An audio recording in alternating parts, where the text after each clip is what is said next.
Minister for Education and Vocational Training, Honorable Dr. Shukuru Kawambwa, the Plenary Chairperson, Mr. Theophilus Mklaki,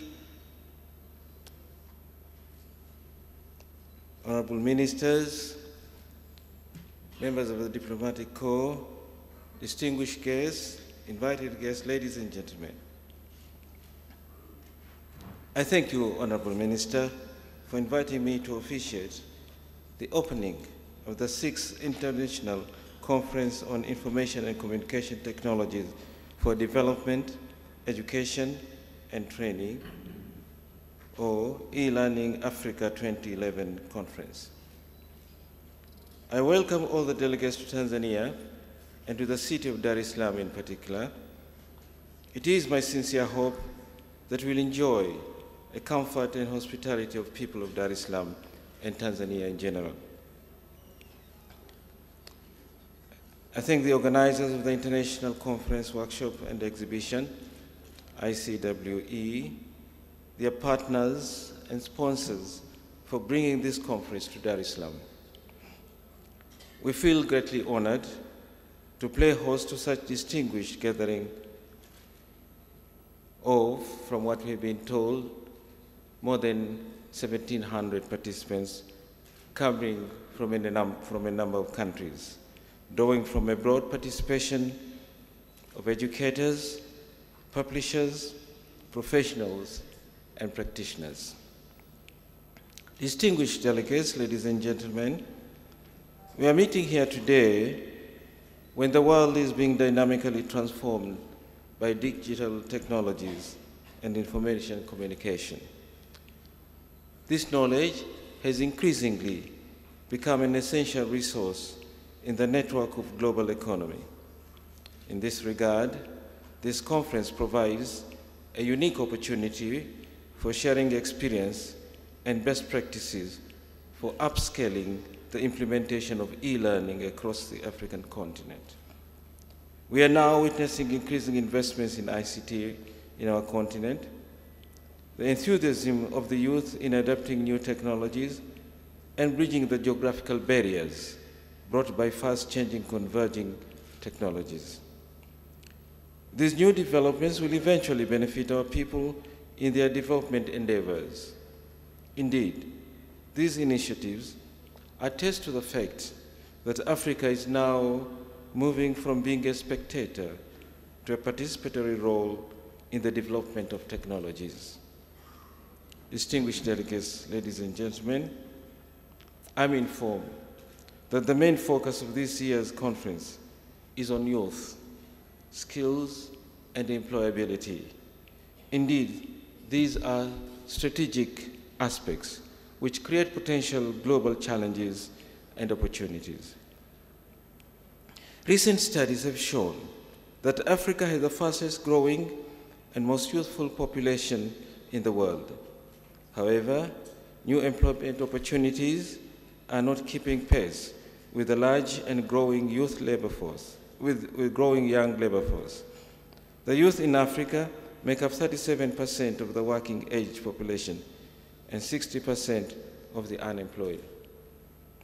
Employment opportunities for the youth have not kept pace with the increase of youthful labor force because economic activities have not expanded fast enough to generate sufficient jobs. In addition, most of them lack skills, knowledge, and experience required in the labor market. Under these circumstances, the youth require relevant knowledge and skills to make them viable and competitive in the labor market and become employable and professionally productive. Ladies and gentlemen, in order to prepare the youth to become employable, African countries are now engaged in expansion of education and skills training at different levels. Remarkable achievements have been noted in terms of access and expansion of infrastructure for schools, colleges, vocational and polytechnics. However, the rapid increase in students' enrollment has posed a number of challenges. Major ones include the inadequate number of teachers with appropriate qualifications, limited access to library and internet facilities, teaching materials, and laboratories. In order to address most of these educational challenges, it is imperative that African governments invest in ICT in schools and colleges and job-related ICT training programs. Mr. Feruzi's contribution shows the way of how this can be approached. This is indeed an inevitable component in the process of improving the quality of education and skills development. ICT impacts on socio-economic development of many countries. It enables people to acquire new knowledge and skills, to become innovative and creative, and to develop their human capacity needed for sustainable economic growth. We have witnessed fast-growing information age, where ICT sharply cuts across the social, cultural, and economic sections of societies. New innovations, such as blogs, Twitters, Facebook, have proven to be useful and efficient means of communication and therefore appropriate tools of work. Thus, ICT provides new horizons for empowering societies to change into knowledge economies or information societies, leading to growth stimulation. It is therefore through integration of ICT in education and training that we can have youth who will be better equipped to compete in the new knowledge economy. Distinguished participants, while we appreciate the importance of ICT, the ICT sector in Africa is weak and facing many hurdles related to policy, finance, technical support, expertise, high costs, unreliable connectivity, unreliable source of power, and unmatched ICT facilities with demand.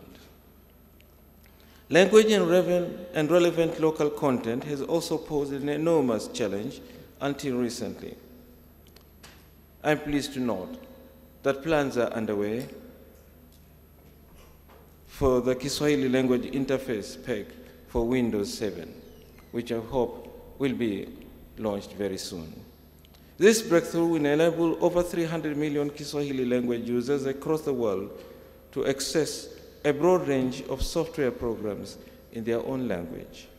Distinguished participants, I wish to underscore the fact that ICT on its own cannot solve or answer all the problems that African countries face. As an enabler, ICT has to be an integral part of the whole system of economic endeavors. For that to happen, we need to have proper ICT policy.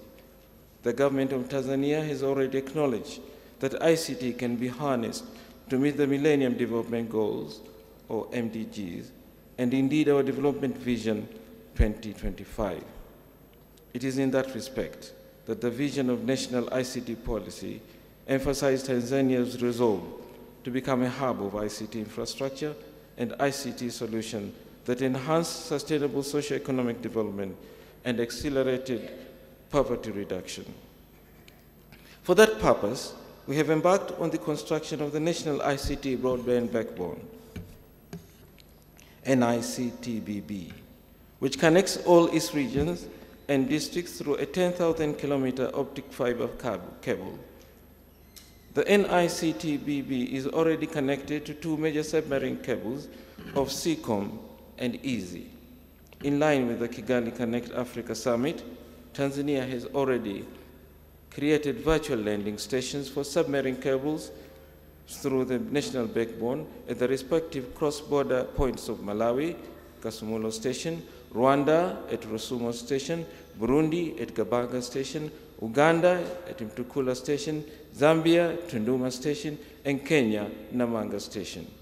Connectivity to our neighboring countries open them to international connectivity and make Tanzania an ICT hub.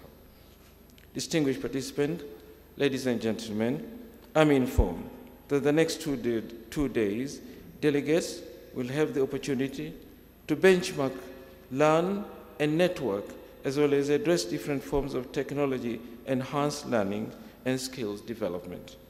I'm also informed that this year's conference will showcase a wealth of proposals for focusing on affordability, sustainability, and pedagogical integration of ICTs in ways that can improve the chances of African youth to learn, live, and find employment.